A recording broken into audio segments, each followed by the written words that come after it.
But then you had this evangelical voice in Britain. It was like a prophetic voice into the nation. And the evangelical voice at that time had a very, very positive attitude towards the Jewish people and the restoration of Israel and so on and so forth. Yes, sure. Sharing the message of Jesus was forefront in that agenda. We have to realise that. But nevertheless, it meant that people in government became aware of this strong interest in the Jewish people emanating from the British Evangelical Church, Anglican and non-Anglican. And so that prophetic voice actually then began to have an impact upon government policies. To give you an example, Lord Palmerston, who was a fantastic foreign minister at that time, had this strong desire to keep the rival European powers out of the Middle East. He didn't want to see Britain necessarily come in any big way, but he wanted to keep the other powers out. Well, he was related by marriage to Lord Shaftesbury, who then was the spokesman for CMJ. So right the way through those formulative period years of the 1830s, 1840s. And so he was very, very sympathetic when CMJ was able to establish its first presence there. And that was the first Protestant Christians to actually live in the land of Israel were the CMJ workers. Later, the British established a consulate in Jerusalem. No reason for a consulate to be established in Jerusalem, none whatsoever. Yet, because there was a few CMJ workers there, that's a good reason to have a consul there, right? No, not really, but nevertheless, by having a British consul in Jerusalem, he could keep an eye on what other rival European powers could be doing in the area. And so those things combined very nicely. Later we got permission to build the church only as the private chapel of the British consul, because Islamic law forbade the building of new churches.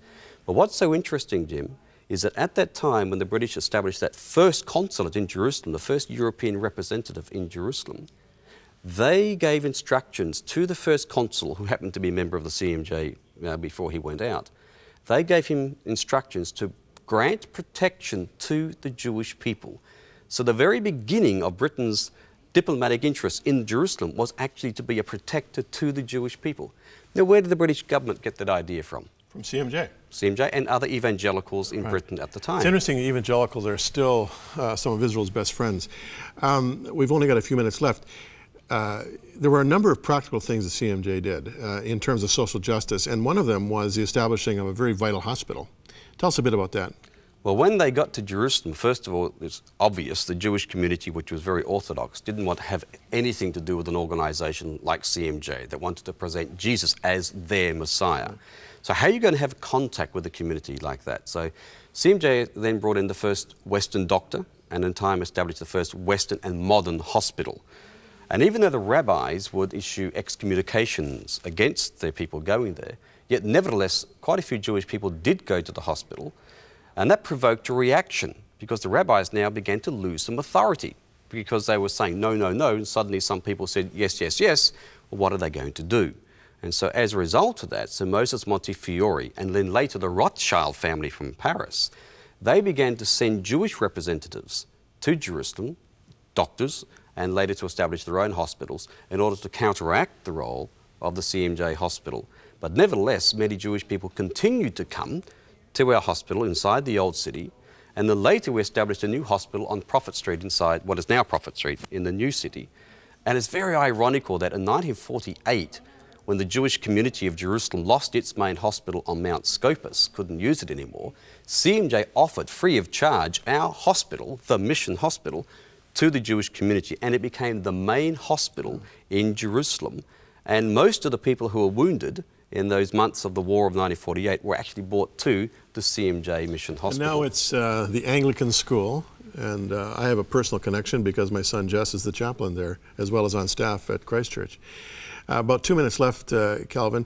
How do you see the current situation in Israel? I mean, you're an historian, you've written these terrific books, I just love them. By the way, the first bishop in Jerusalem was Jewish. He was a rabbi who came to faith in Jesus. Michael Solomon Alexander, and there's the book that you have written about him. But how do you see the current situation? Well, I think it's going to get progressively more tense, and it's understandable because Israel is there as a nation. It's an imperfect nation, but it's there as a nation because of a covenant promise. And that's what we have to realize. We're talking here about the character of God, who makes covenant, gives covenant promises, and will keep them. It's not because they're perfect that they're there. It's because of God's covenant promises. And as a result, there are entities in the world that will not acknowledge that. One of those is Islam. The other one is humanism, okay, who won't even acknowledge the existence of God. So the very existence of Israel in that piece of territory, in my opinion, vindicates the fact that there is a God who makes covenant and keeps his covenant promises. And so you can see that all those other entities are going to continually come against Israel in order to destroy her, and so on and so forth. But on the other occasion, on the other side, there are those who actually in this situation will be calling on God, will be searching for answers as to their national identity. And they have to be pointed to the fact that God has also made a new covenant, which doesn't replace the Abrahamic covenant, but as far as forgiveness of sins is concerned, according to Jeremiah 31, okay, in a sense replaces the Mosaic covenant as far as forgiveness of sins is concerned. And that is a new covenant which we believe was instituted by Jesus. Now it's important for people in the country to realize that God has provided a solution. That's both Jewish and for Arab people, for Muslim people. The solution is and can only be in a personal belief in Jesus as the Messiah, because through belief in him there is peace. The books are called For the Love of Zion, Christian Witness and the Restoration of Israel, and Restoring Israel, 200 Years of the CMJ Story. Kelvin Crombie is the author, and he has come to us from Jerusalem on his way back. Thanks for coming, Kelvin. Thank you, Jim.